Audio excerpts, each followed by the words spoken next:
morning, everyone. Thanks so much for joining us for this webinar. I want to just give a quick shout out to our colleague, Matt Valley. We gave a little preview to this webinar on his Rock and Roll Research podcast last month. So if you didn't catch that, there's another opportunity that was available out on LinkedIn. So we're grateful to him for the kickstart on this. Want to just let everyone know that we're going to be catching up on questions at the end so if you have questions that you want us to address, feel free to drop those in the chat and we will be happy to cover those when we get to the end. So my name's Julie Leonard. This is my colleague, Brennan Held. And we're going to spend our time talking about a project that we did that was putting AI analysis kind of in a head-to-head versus human in the context of a patient journey study. So you may have noticed, if you are at all checking your email, that there's been an uptick in messages from AI platforms who have been offering time-saving tools. As at our count, like right now, we have no fewer than 70 AI tools out there that are hitting the market, claiming to assist with directly with qualitative research. There are a lot of companies working on this, talking about boosting the amount of time it takes to get your research completed, to get the analysis done, the reporting done. And there are some tools that are claiming the ability to do full report generation. So we wanted to see what would AI produce, particularly if we tried to do it as best we could with no guidance from an analyst. Usually the person who's lived the research is the one doing that analysis and reporting. And we wanted to see, kind of what AI could do in a vacuum. So as I've mentioned, there are a lot of tools out there making claims. These are some quotes that we've seen from different AI tools and platforms. We've seen them offering as much as an 80% reduction in your analysis and reporting time for researchers. That's a pretty big claim. Current positioning seems to be that AI is really handling kind of the grunt work, not so much the larger strategic kinds of findings, but taking that more of the kind of initial analysis counts and things like that off the plates of researchers. So we wanted to see what it would do in a side-by-side analysis. We basically challenged AI to a duel with a human analyst. And we thought, if we're going to do this, we want to really hit it with the most difficult challenge, just to see how far we could push it. So we picked the most exploratory, unstructured, emotional content that's available in qualitative research, in our opinions, and that is the patient journey. So we had a study earlier this year that was commissioned to explore a topic that's really kind of hot in the world right now of both consumer and healthcare. We thought that would be an interesting topic, and this was obesity and the use of GLP-1 inhibitors, so the Ozempics, Wegovy's, Mounjaros of the world for weight loss. And our goals with this particular initiative were to see where the progress is with AI. What's it able to do in terms of analysis of qualitative research output? We wanted to understand where AI could pick up on some of the subtleties and where that need for human connection in the analysis and interpretation of findings would really still be crucial. Where there were some, we wanted to kind of share some high-level thoughts on the two tools that we used for this process. I will say we're not going to name those two tools because we don't want to get into promotion or potential detraction from anything, but we will tell you a little bit about the format of the two of those tools. And we have some tips for effective querying and a little bit of how to approach getting the output that you're looking for towards the end. So that's what you have to look forward to. We want to acknowledge up front, the approach we took is not how real life researchers are likely to use AI in analysis. We basically wanted to try to separate the researcher brain as much as possible from the from what the AI is doing. And in reality, if you are the one who's moderated or listened to the interviews and you're going to create that that output, you're going to be someone who's lived the research in one way or another. In this case, what we did was try to place as much blind trust in the AI as we possibly could to transcribe the audio and then to see what the AI dug up. So our design was trying to sort of disconnect that researcher brain. So here's how we did that. First, we had the actual research project, the qualitative project. That was conducted by 3 moderators, myself included, and we had human transcription of that. And then we all participated together in the analysis of the findings and the creation of the patient journey. So there was a map that was very graphically designed with a theme and then a full report. So the second researcher who was involved is my colleague Brennan, and he was not connected in any way to that initial project. So what we did was gave him the audio files, we gave him the discussion guide and our client's initial objectives. Then we took our report and stripped everything out of it, just left him with the sort of topic areas that we were planning on covering. So he had that to guide him. And basically his ability then was to go in and use the AI tools to query, but he was not able to listen to the interviews or go back and look at the transcripts himself. And we were trying to do that to keep his researcher brain from jumping in and getting involved too much. So why did we choose this topic? So as we were talking through what kind of project might be interesting to do this with, we thought we wanted a mix of emotional content as well as factual content. So we could test accuracy, test how responses were counted, things like that. So a bit of a blend of the structured kind of output or input coming to us, as well as kind of free form. Patient journeys are essentially storytelling. So we thought that narrative kind of style would be a really nice way to challenge the AI. Also, obesity and GLP-1 inhibitors are a really hot topic right now. So we figured that would be interesting and it's part of the public conversation. So we thought it would be familiar enough. We did choose 2 different well-known AI tools. One of the platforms is what we call chat-based. So it's a similar kind of interaction if you've used ChatGPT or that type of platform. So you can ask a query and it will return pretty much instant feedback. And then you can go back and forth and chat with it to further refine what it's giving you. So the 2 tools that we used, one of the platforms, as I was starting to describe, is a chat-based AI. So you can go back and forth with it with individual questions, queries. You can ask the question, you can refine it. You can say, now tell me that in bullet point format. You can ask it to change the tone. You can ask it to get more specific on a particular topic. The second platform we used provides more of a report generation kind of style. So you send a query, a list of queries in bulk. And what you get back from that then is kind of a full report. The upside of that is it's one shot, right? So you get all of that information back and you have a full analysis of what you've asked for.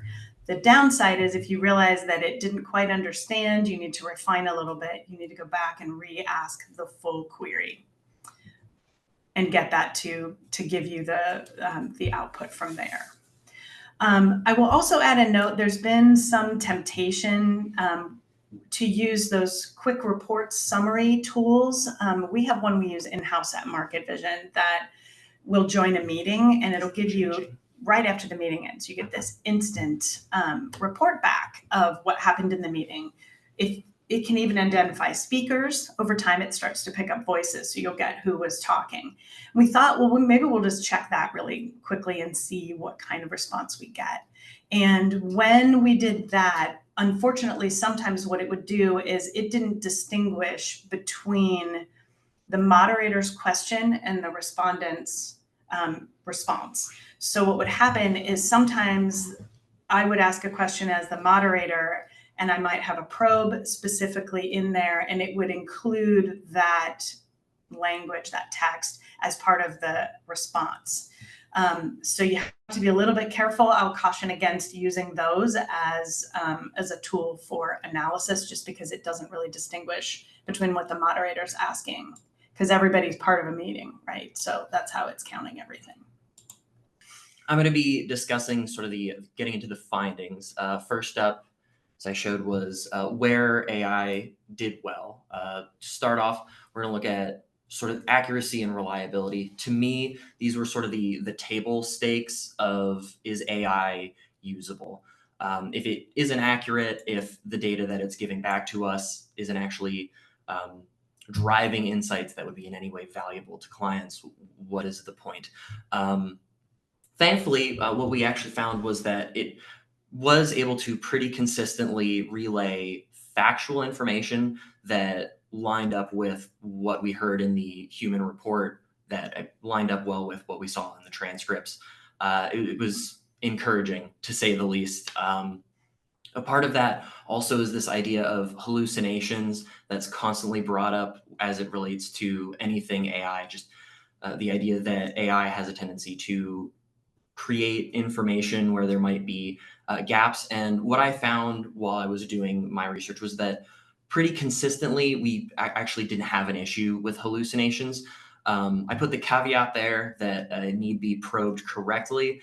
And basically what that meant was, as long as I didn't go too far off the reservation in terms of what the actual research was related to, I didn't ask the AI to extrapolate based off of the transcripts that we provided it. I made sure that the questions were generally in line with things that we asked, and probes that were commonly brought up by the moderators.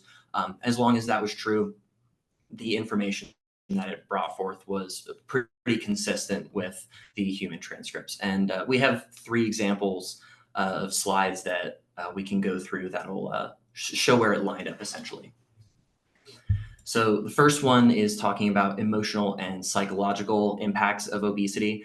And highlighted here, I have essentially where you can see it lined up 3 bullets matched up with 3 of the human analysis. And then there was 1 slight bullet at the end that is more of an in-depth, more of a nitty-gritty thing that the AI missed. But generally, you can see that the key points are there. And that's fundamentally what we're looking for. That encouraged me that at least the basic data was true. I think it's important to note that as you're working with the AI, you are going to have to probe to get to some of those deeper details or deeper insights. Otherwise, it tends to be more surface level and less emotionally driven. It's more just stating the facts as they are.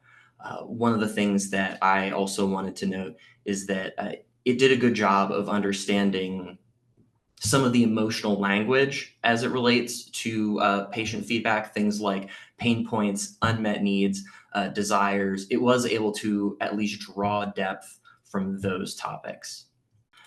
Again, social impacts on obesity, a lot of the same things. It hits the main details bolded. You can see they line up one-to-one pretty well. And again, in the hands of a human analyst, emotional depth is really going to have to come through in your writing, because the AI doesn't quite have that yet. It has the bare bones, the key points.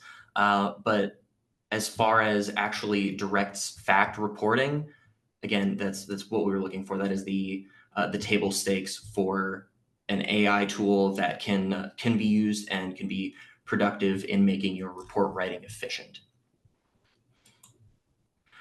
The last thing that I wanted to sort of talk about as we're going through these side by side, just showing different areas where I was pretty happy with it, what it put out, simply because it matched up. It didn't miss too much. There were a few high level or more nitty gritty points that the AI missed, but for the most part, it lined up across all 3 of these: the emotional, the social, and the physical impacts of obesity. I just want to emphasize that the AI really worked as a summarizing tool rather than a writing tool. bullets that I provided here on the right from AI were ripped directly from rather than my own interpretation or writing. And you can see that as a result of that, it is more bare bones and more straight. And so to create a full report, the AI is not going to be enough. Human intervention is going to be required simply to make sure that all of the insights, all of the emotional aspects and the depth needs for the report are brought to the client. So the next major benefit or success that I want to highlight in terms of how the AI performed is that because the AI is drawing from transcripts, drawing from patients' own words, the words that it uses in its analysis mirrored the words of the respondents, which is a tremendous benefit just because we're always looking to make sure that we represent the respondents' perspectives as honestly as possible. And the best way to do that is to basically use respondents' own words. In the example that we included here, we have on the left patients constantly talking about the idea of yo-yoing with their diets, this concept of they dropped their weight, then either because of life changes, complacency, differences in habits, they dropped off their diet, whatever their weight loss regimen was, they steadily gained it back, and then they got serious about it again. And that recurring phrase that patients use was yo-yoing. And the same thing when we had the AI draw their analysis, it also tended to use that word yo-yoing. One of the things that I want to also bring up while we're on this slide is that oftentimes we would have patients not use the term yo-yo, but still describe this general pattern of yo-yo dieting. Like I said, losing weight and then gaining weight and then losing weight back and forth. If they didn't use the term yo-yo explicitly, when we would ask AI to do counts, it may not have necessarily included that because it didn't always fully fully attach the idea of yo-yoing to this specific practice. So when I asked AI how frequently did patients use the term yo-yoing, it would say something like many. It would try to give a count, but the count wouldn't be exact. So we'll get a little bit more into that aspect in a bit, but upfront, counts could be a bit unreliable if you tried to use them to do something like create a chart, something that was more quanti. The last major success that I really wanted to highlight from my experience with working with the AI is this idea of fresh perspectives. And I think this one, I saved the best for last because more than anything, this was the one that jumped out as a major value add rather than the other two being a matter of table stakes and being able to meet a help on an efficiency perspective. At this level, it was able to actually improve, augment the report that you were potentially writing. So the example that I provided here, this was a patient journey. And so the human framework, the way they wrote their report and set up their patient journey, patients really started in one of two positions. Either we had lifelong strugglers who were people who from an early age were struggling with weight gain and we're dealing a lot of the challenges associated with obesity. And then people who, as a result of a change in their lifestyle, whether it be some form of medical issue or just a lifestyle change, going to college, leaving home for the first time, getting married, what have you, people who later on in life gained weight. And so that was how the humans broke down the two possible paths for the patient journey. But one thing that we found that was very interesting when we asked the AI to create the patient journey was rather than two, it split it into three different paths. Again, we have those people who were early on had weight challenges, but the people who had triggers that later on caused them to gain weight later on in life, it broke those into two separate categories. People who gained weight as a result of a lifestyle change. So again, those people who, went to college, left the house for the first time, dealing with a breakup, something like that. But then it broke off into a second path of the people who gained weight as a result of a medical event, something like pregnancy, an accident, steroid use, something along those lines. And this was interesting, not least to me, because I could feasibly see how the potential solutions or weight loss regimens that may be recommended to these people could understandably be different depending on which path caused them to gain weight. And so that may, depending on what the objectives of the client are, may drive them to actually considering different solutions. And this was unique to me. Like I said, this was the big value add of AI for me, just because pushing reporters to new insights, to changing what we're actually delivering to clients, could result in new ways for our clients to come up with solutions, new insights for them to make strategic decisions. So that was the sort of the big finale of big successes for me. Now I think we also have to be fair, kind of cover where it fell short.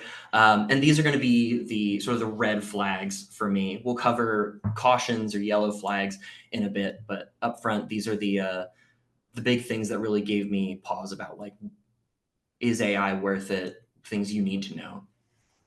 Up front is AI analysis. When you're asking it questions, giving it probes, it very much is like drinking from a fire hose. On the left side, we have the human created version of the patient journey. I know the words are small, but I want to really draw in from the gestalt of it, which is to say, it's very clearly one line, and the two arrows represent the two patients walking along that weight gain and weight loss journey on different sides. When we used the AI to create a patient journey, it became very complex very quickly. You can see it started creating crazy diverging paths, cycles within different things that patients could get trapped in. None of it was necessarily wrong. I think there was a lot of valuable information in the way that it created the patient journey, but it definitely was obtuse and difficult to follow, and not something that I would really want to give to a client, because they would look at it and be scratching their heads and going, okay, but like, what's the point? Because it had a lot of information. And this was not just true of the patient journey itself. Anytime I asked it any question, it would present me with a myriad of bullets, paragraph after paragraph of information that I would sort of have to weed through and find the actual valuable tidbits, rather than just taking everything that it said, all of the information that it gave me, and trying to just put that directly into the report. It was disorganized in how it presented its findings. Sort of talked about this a little bit with our second point that was a benefit, but now looking at it from the opposite side, this idea of frequency reporting, it was very inconsistent. You'll notice that on this slide, we actually have both of the AIs side by side rather than comparing human to AI. And that is because neither of the AIs agreed with each other, and neither of the AIs agreed with the human list in terms of frequency for how much each of these were brought up in conversation. So the prompt that we asked the AI to provide for this was to list, in order from most to least, how frequently respondents mentioned each of these different weight loss programs or diets. And as you can see, they're pretty different. They didn't even agree on how to group some of the diets. So you have something like fad diets on the left, on the right, keto, liquid. Those might have fallen into that fad diet category. They disagreed on how to approach counts, and the idea of trying to create a chart based off of these counts feels unreliable to me. So that was definitely a caution that I would draw. If you are going to be using AI, don't rely on it to discuss commonality. use it to summarize the points that you're looking for and focus on that. And then once you have the points that you want to emphasize in your report, go back yourself into the transcripts, because this just isn't the path. It's not going to be reliable for your insights. The last major red flag that I want to pull, and you'll see here we intentionally didn't include an example, is because when we created this interview, the study that we were performing, we had two different sections. We had a section up front where we discussed with patients their perceptions of GLP-1s, GLP-1 inhibitors as they are on the market now. And then we had a later section where we discussed a proprietary investigational product for the client. During a portion of the AI analysis, I got into a discussion with the AI about the perceptions of GLP-1s on the market. And I didn't realize at that point, up until later when we compared side by side, Julie, Ashley, and myself, that a lot of the information that the AI was pulling was from that proprietary section, because it didn't understand that it needed to look into the context of the two conversations. It just saw the keywords, GLP-1, and then emotional words like, I like this, I don't like that, this worried me, this was a major concern, this is something that excites me. It saw those words in both of the portions of the discussion. And so when I asked it about reactions to GLP-1s broadly, not in relation to the investigational drug, it pulled from both. And so as a result, the information, the insights that it presented were muddled. So if you are going to be using AI and you're going to be having a discussion that has multiple sections, you need to be cautious about looking for keywords that may be drawn from both sections, because it can result in information that isn't directional or even misleading at worst. I think at this point, I'm going to pass it off to Julie to talk about some of those yellow flags that I mentioned earlier. All right.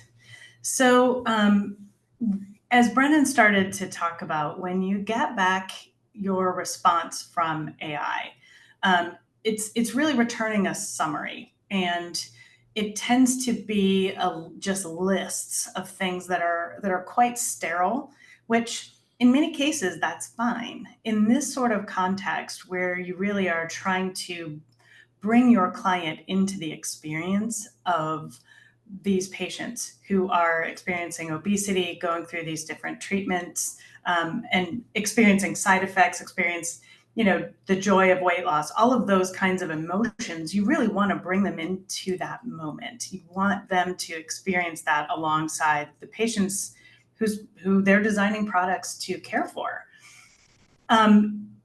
Knowing the sterility, if you will, of the return from the AI, our caution is it's really not ready for copy and paste at all.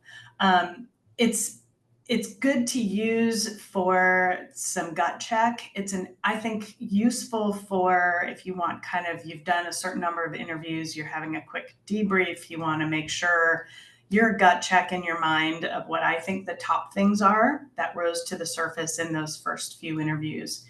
You can gut check that with a quick list. But you don't want to actually rely on the AI at this point to write your insights. The writing style and the patterns of the way that AI communicates right now are still really obvious. And I think that if you put something into a report that you claim to have written and send that to a client and they notice those kinds of patterns, I think that could be really embarrassing if it were noticed by clients or colleagues.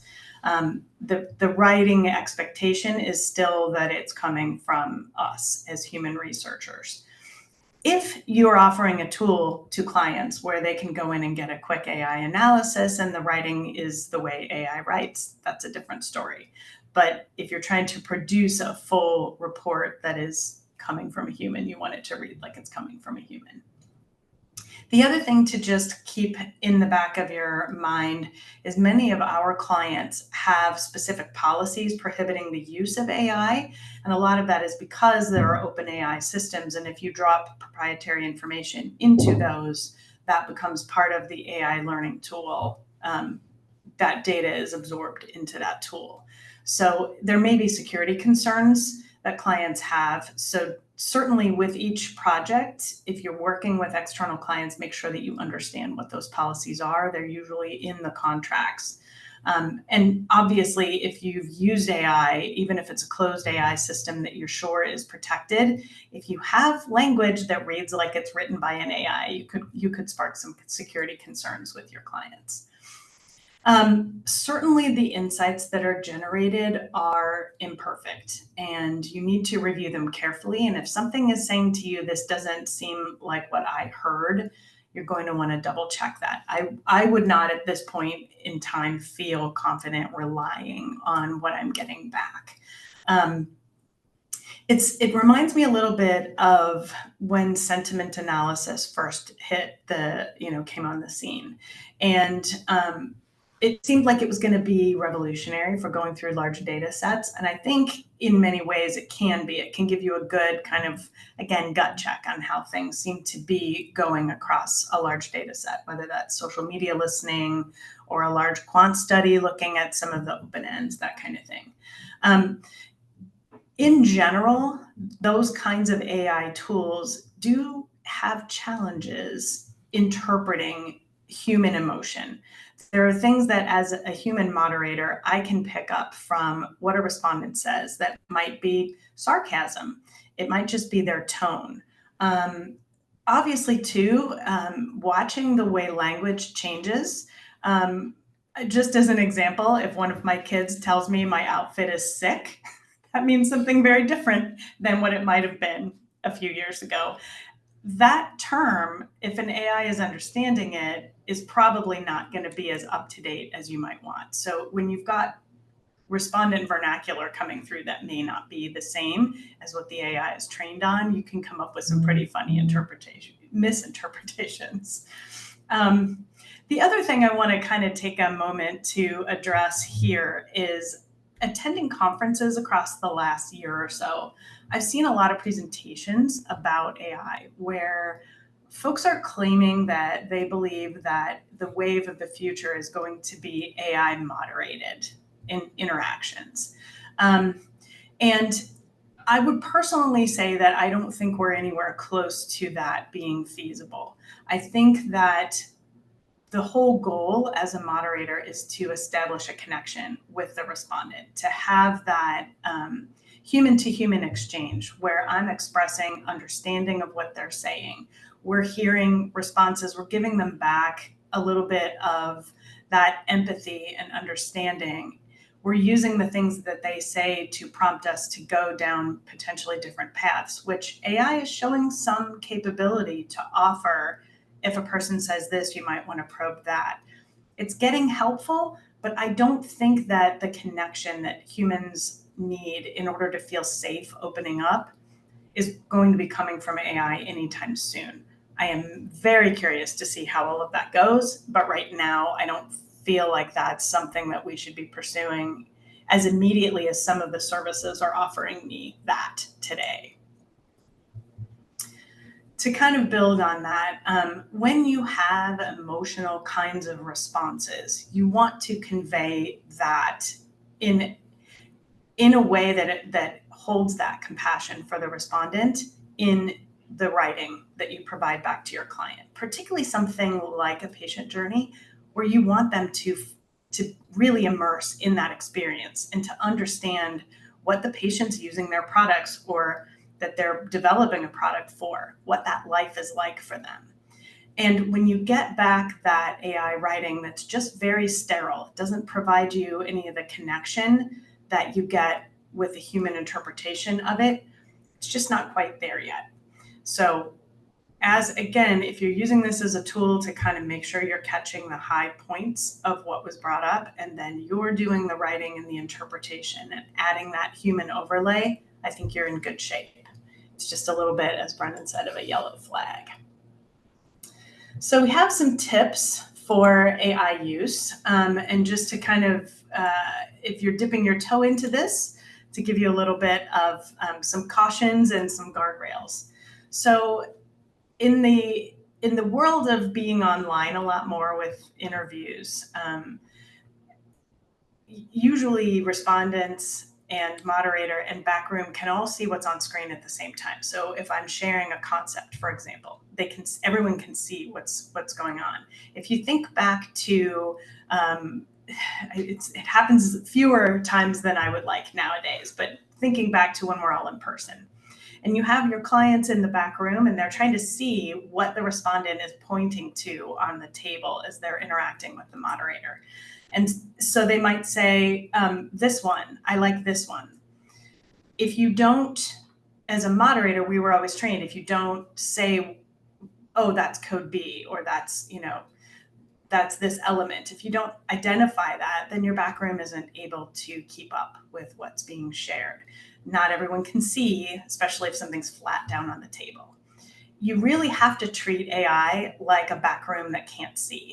So you have to constantly give those identifiers of what stimulus code you're looking at, what element you're looking at. Because the AI will take everything that's been said. And if a person says, for example, if you have a study where you have a couple of concepts and you maybe have R1 and an alt, and they're looking at the initial one and then they're comparing it to the alternative, and you don't say that you're now looking at R1 alt, it's not going to know the difference. And so in some early kinds of AI playing that we've done, we have noticed that it will give massively incorrect responses if it doesn't realize that you've switched topics. When you have a human who's doing the interpretation, for example, if you talk about an element on a slide that is a concept, and you say, well, I like the red here, that connotes whatever emotion. If you're a human doing that analysis and you know the code that has the red element in it, you know that they've switched topics. You know what they're talking about. The AI is not making that connection just yet. So it's really important to do that double check and make sure that if your notes don't show that in there, you may need to add it if you want the AI to do the analysis. It's a pretty big extra step to go back and make sure that those codes are identified everywhere. So it's a caution. Narrow and specific queries will give you greater depth than a broad kind of general question. And I think when we are thinking about the answer that we want, many times it is more broad, but if you know that you want to get to specific detail and build to the broader answer, you're going to need to start with those narrow, shorter, simpler questions that helps you get back the kind of detail that you're looking for. You also need to think about the formatting that you want back. So if you want that in bullet points, if you want it to take a particular tone, if you want to have things laid out in a comparison between two constituents, things like that, you have to kind of think through ahead of time before you start to query. If you're using a chat-based query and you get back what you didn't want, it's much quicker to be able to say, okay, now do that, but return it with this direction. If you're using one that's more a report generative, you're going to have to go back and look at the queries that you initially sent and start giving, adding in a little more context and framework for it. In terms of getting the AI to elaborate a little bit more, when you're going back and forth in that chat-based conversation, if you will, with the AI, you need to be careful that when you start asking for it to elaborate, you're increasing your chances that it's not going to have what it needs directly in the data, and it might start to hallucinate. So again, it's important that the person doing this analysis has connection to the research so that they know when something doesn't sound like what they heard in the interviews. Certainly knowing what kinds of queries work best for your AI tool, getting to know how that AI tool responds is really helpful. I find it a little bit overwhelming personally, getting all of these invites to try our tool, and I feel like there's a learning curve involved. And so I'm just getting to know one tool and starting to figure out how to interact effectively with it. And if I try another one, there's always just a little bit of difference to it. So just know that it's fun to try lots of different things and see what you think, but there's a pretty steep learning curve on some of them. And so just kind of be aware of what you're getting into. The more new things you try, this one might need a little bit different approach. And so you'll see that as you get going into them.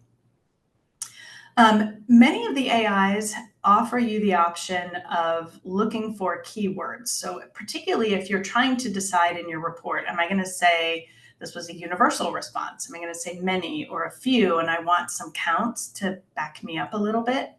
If I want to do particular keyword searches, it's really helpful to use quotation marks. That way it knows it's looking for those specific words and is able to deliver that back for you.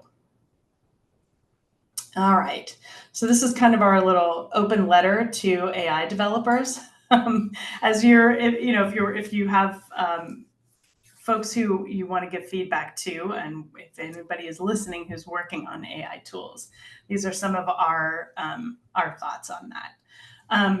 So right now, AI is sort of supplemental to the research process. I think for the majority of people that I've talked with, both on the supplier side and on the client side, it seems to be something that if it's helpful to use and it shortens the time that we're spending, we're going to dive in.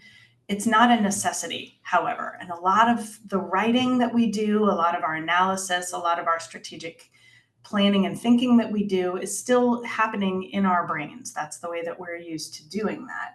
So as a developer, if you're going to get us engaged in using your AI tool, it has to be easy for us to pick up in order to get insights faster, and it has to be accurate. If I don't feel like I can trust it, or I'm getting things back that don't feel quite right, I'm going to go back to my brain that lived that research. I'm going to go back to the notes that I have, and I'm going to confirm everything. And if I'm having to do that, you're not really saving me time. So if it's cumbersome, if it's not very quick, if I'm waiting a long time to get back a response, particularly if I'm using the option where it report generates for me, that can take sometimes 15 minutes to get back, sometimes longer, to get back that response of the whole report. And then if I realize I didn't quite do the prompt the way that I didn't get back what I thought I was going to get from that prompt, I have to redo the query, and then I've got to wait again.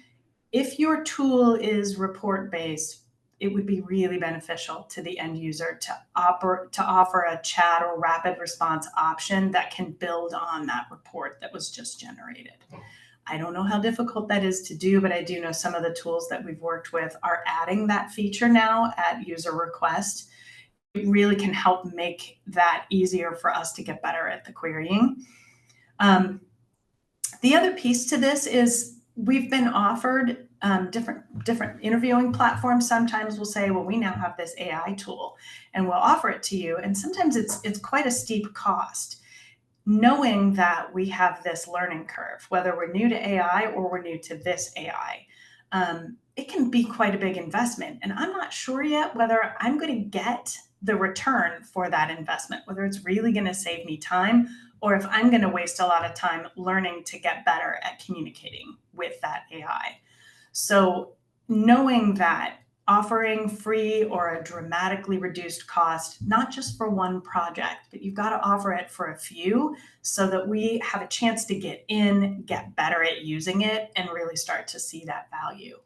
A lot of what we've been offered so far is one project at a time, and it just isn't enough. Or it offers it for one person or two people who might be working on that project together, and more of the team doesn't have as much of an opportunity to try it, to talk with each other, to learn from mistakes we've made, or to get better at how we're asking the queries. Certainly offering some walkthroughs, giving us some tips, helping us figure out after we've tried something and we say, okay, I tried this and I kept getting this mistake back. What am I doing wrong? Being there to kind of handhold during that process can be really helpful. So if you're on the researcher side of this, these are kinds of things to think about asking when you are trialing. How to help integrate it better into your workflow. What things have the AI provider learned from working with other clients of theirs? and have that relationship built. The other thing that I will say is there's a lot of grand claims being made about accuracy, about the amount of time saved using the tool, about speed. When these claims are made, I understand you're trying to market, you're trying to be a voice that stands out in these 70 plus and growing AIs that are being offered out there. But it sets the bar for those expectations unreasonably high. And so when we're testing something and we find that it's error prone in certain areas and we feel like we have to start double checking findings, now that claim that's been made doesn't really hold up for us. And so it kind of adds to that sense of lack of believability of the claim, if you will. So until the accuracy really is high, until that intuitive use of the AI has reached a point where it's pretty simple for somebody to get in, figure it out, get good, accurate results back as quickly as you claim, it's best if you're a little more realistic with what you offer folks and what you tell people to expect. That's going to set a little bit better trust factor. So that's our thoughts and advice on our letter to AI developers. And I think we are ready to open the floor for the last 10 minutes. Questions, yeah. Sorry if this was mentioned, but what was the base size tested? How, if at all, does that play in or take away from accuracy or reliability? Okay. You can answer for the study, and then I'll answer the AI side. So the base size overall was about 50, and it was global. And we only looked at the US interviews. Correct. Yep. So I think that was about 15. We also had UK in there, so we'll call it 20. Was the base size that we looked at for this in particular. And then you want to take the second part of that question? Yeah, so we were able to look at all of the interviews, like she mentioned, both the US and UK side. But important to note is that one of the tools, the report writing tool, was limited to how many respondents it could actually pull for the sake of its analysis. I think it was limited to 30 interviews total, which, as far as qual goes, 30 would probably cover most projects. But it is definitely something that I raised with the developers, that there absolutely are projects out there where we have a larger sample size and we would potentially want to draw from more. One of the major limitations for the report writing AI that we used, why they limited it to 30, was the more respondents, the more transcripts that you gave it to pull from, the longer it would take to actually generate the report. So they tried to cut it off at that 30 amount, but they were looking to make their AI more efficient so that they could then feasibly increase the sample size that they would work for, and not have us, the analysts, have to sit there for an hour to generate the report. So right now, limit for reporting AI, 30-ish, but the chat-based AI didn't appear to have any limits. Okay. So the $1 million question Andrea has asked, do we anticipate AI will replace humans at some point? I think there will probably be a place for quick and dirty kind of analysis where you have those kind of fast turn types of research. And there's another question that was asked about what types of research it would work well in. I think stimulus-based kinds of things, if it's managed well and the stimuli are clearly identified, I think that works very well. You can get back really solid responses. What was in the plus column, what's in the negative column, what changes they might recommend to messaging or concepts, things like that. I do think those kinds of use cases will probably rise to the surface sooner. When I think about whether AI is going to eventually replace us, I do think there are going to be some companies that will offer AI interviews that can be done on a much higher scale. You'll be able to do qual with a larger group of people, and it'll be able to be done quickly. I don't know that you're going to get the same depth and richness. So I think there are going to be some companies that choose to go in that direction and others that don't feel confident.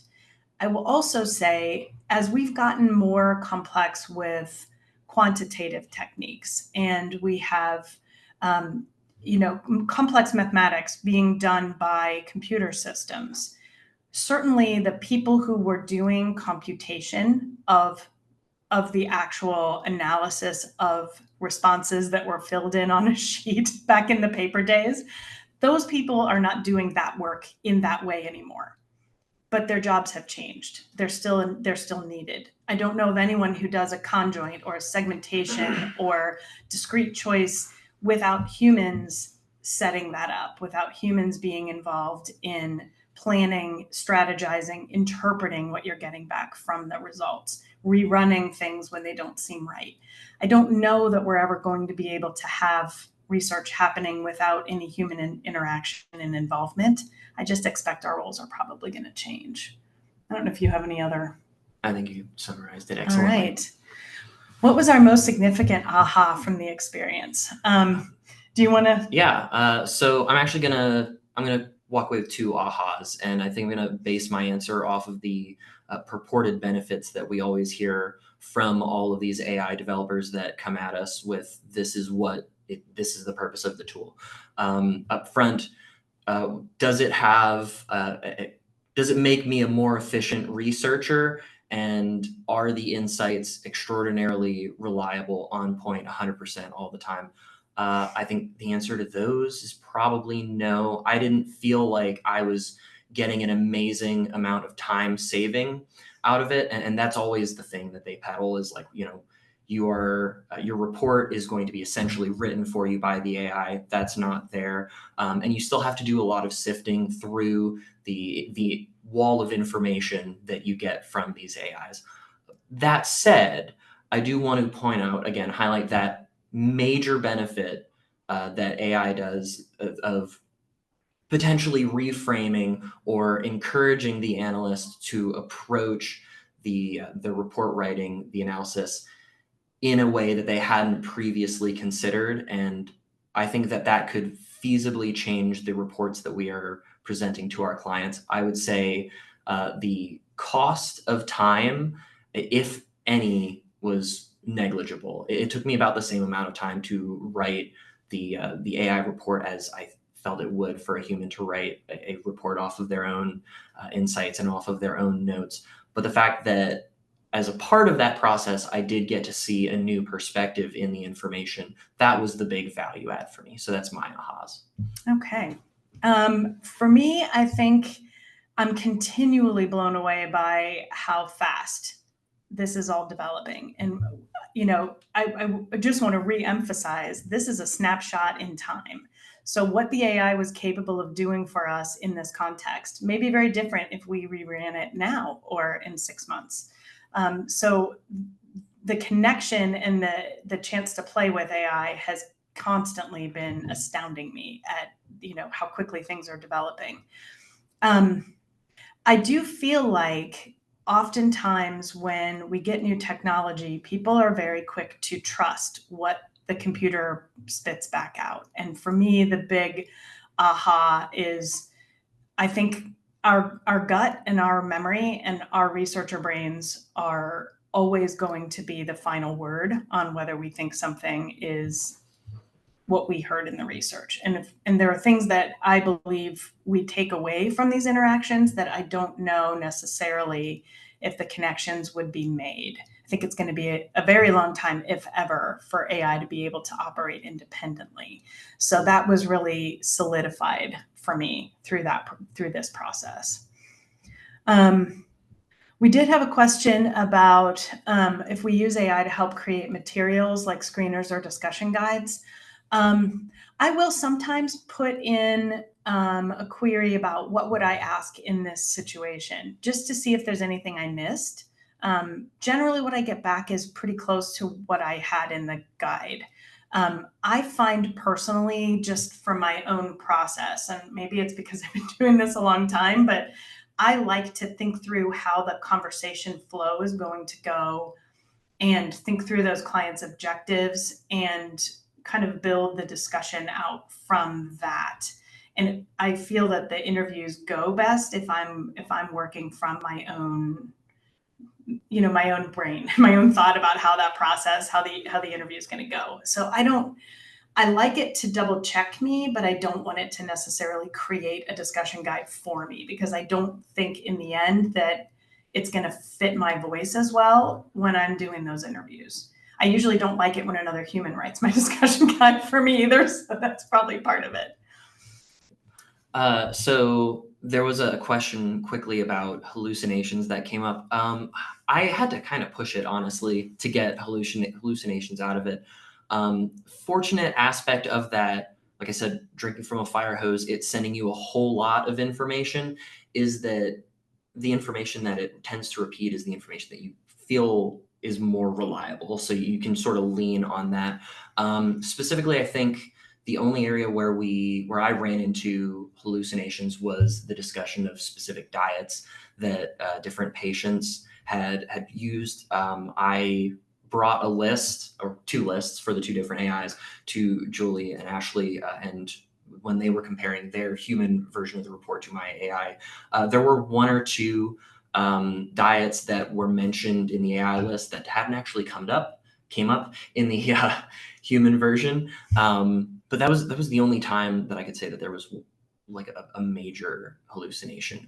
The other times, like I said, I had to try to actually get it to hallucinate, were when I was either asking it to extrapolate, try to come up with conclusions that weren't things that we necessarily explored in the research itself. So it was trying to do its own thinking, or asking probes that we hadn't asked. Those were really the only two times that we saw that. So that's why I say, as long as you're careful about your probing or your querying to the AI, you shouldn't deal with that. You shouldn't have to worry about that too frequently.